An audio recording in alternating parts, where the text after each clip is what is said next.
Sælverði, við erum stödd í Norræna húsinu og það aldeilis spennandi dagskrá framundan. Ég heiti Vigdís og ég verkefnastjóri hjá Landvernd. Landvernd eru frjáls félagasamtök sem standa vörð íslenska náttúru. Eitt verkefnið á vegum Landverndar ungt umhverfisverndarfólk og hér verður það kynnt til sögunar.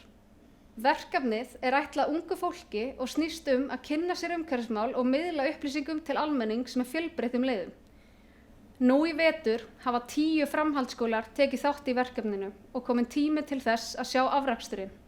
Það sannarlega til mikils að vinna og verkefnin sem komast áfram fá tækifæri til þess að taka þátt í alþjóðlegri keppni.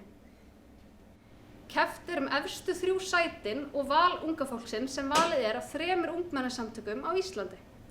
40 verkefni bárust í keppnina og verður því spennandi að sjá hver ber sigur úr býtum. Ég sendi boltann yfir til dómnefndar. Góðan dag og til hamingju með verkefnin ykkar.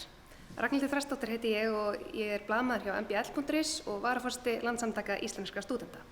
Ég sat í dómnefndinni ásamt Snærós Sindradóttur, verkefnastjóra RÚV 0 og Benedikt Ellingsinni, leikara og leikstjóra, sem leikstýrði meðal annars kvikmyndinni Kona fer í stríð.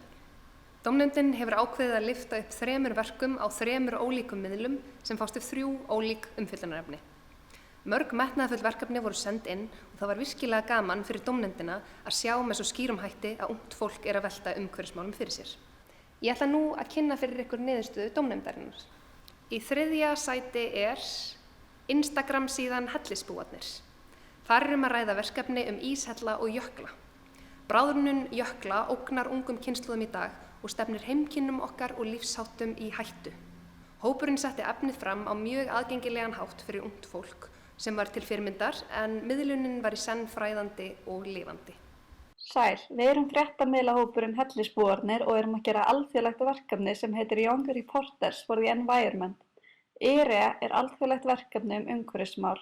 Við ákveðum að fjalla íshella og jökla. Hæ, við erum Hellisbúarnir, Harpa, Selma, Ástrós og Mateja. Ástæðan fyrir því að við völdum jökla vegna þess að við búum í þannig umhverfi að það eru jöklar allt í kring. Og við sjáum hversu hratt jöklarnir okkar að hverfa vegna loftslagsbreytinga.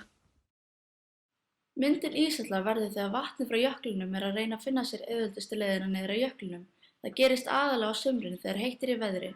Á veturna þegar allt frosið hægt að fara og sjá íshella.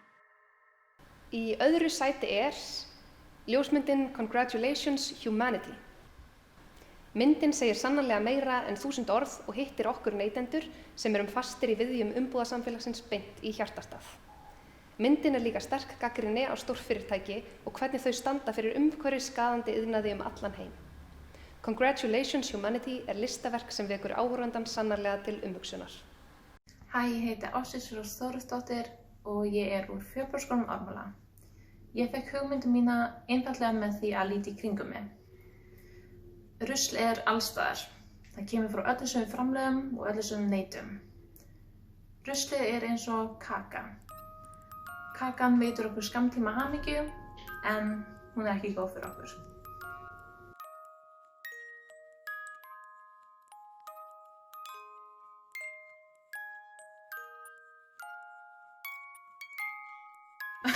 Sem ég uppgötva í ferlum mínu að það ekki gaman að róta í rusli. Í 1. sæti heimildamyndin Mengun með miðlum. Nei! Já!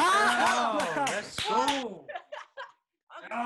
Það geta upp, hver anskoðun? Innilega til hamingju með það. Þetta ekki að grínast. Yes, maður. Í myndinni áhrif samfélagsmiðla og streymisveitna á umhverfið rannsökuð. Verkefnið fellur algjörlega að titli keppninnar, ungt umhverfisfréttafólk, þar sem aðstandendur verkefnisins fjölluðu á fræðandi hátt af heiðarleika og sanngirni afkima umhverfisvandans og þessa knýjandi kröfu á að samfélagsmiðlar verði knúnir áfram af grænni orku. Það augljóst að aðstandendur verkefnisins lögðu mikið í að búa til heildstæðan fréttaskýringaþátt þennan hluta umhverfismála sem fáir þekkja.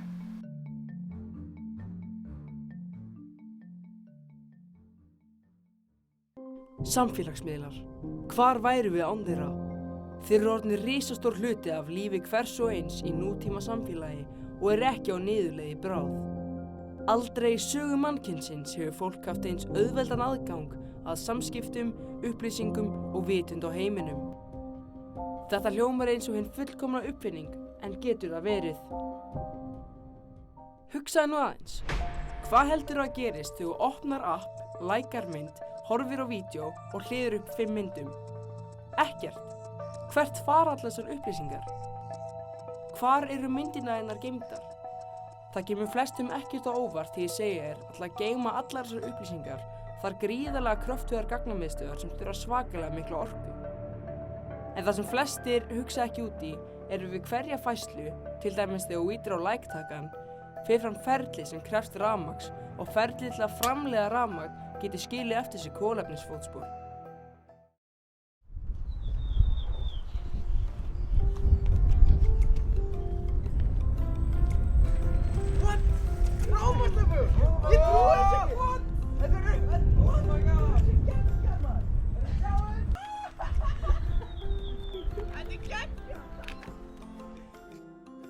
Til hamingju með þessi flottu verkefni sem að þið hafið skilað inn í samkeppnina til Landverndar og til hamingju Landvernd fyrir að hafa tekið upp verkefnið Ungir umhverfisfréttamenn.